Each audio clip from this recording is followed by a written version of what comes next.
ایک حدیث آپ کو سنا رہا ہوں، من کان فی حاجت اخیہ کان اللہ فی حاجتہ ہی، جو اپنے بھائی کی کوئی ضرورت پوری کرنے میں لگ جائے گا اللہ تعالیٰ اس کی ضرورت پوری کرے گا۔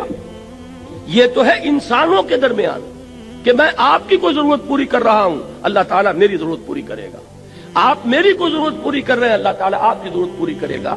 حالانکہ ہم نے اللہ کے لیے نہیں کیا، اپنے بھائی کی ضرورت پوری کر رہے ہیں۔ اگر کوئی شخص اللہ کے دین کے لیے اپنے آپ کو لگا دے تو کیا اللہ تعالیٰ اس کی ضرورتیں پوری نہیں کرے گا؟ لیکن ضرورت ہے توکل کی، ضرورت ہے یقین کی، ضرورت ہے اعتماد کی، اللہ پر وثوق ہو۔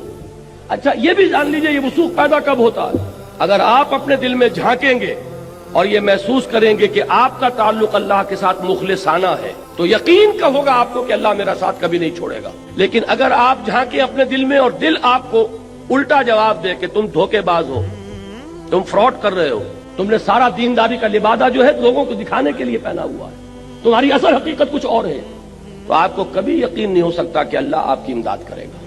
خلوص کو پیدا کرتا ہے۔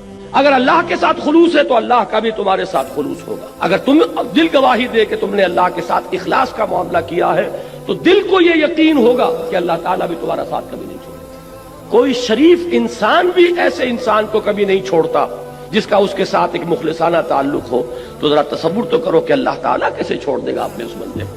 کیا اس کی وہ ضروریات پوری نہ کرے گا؟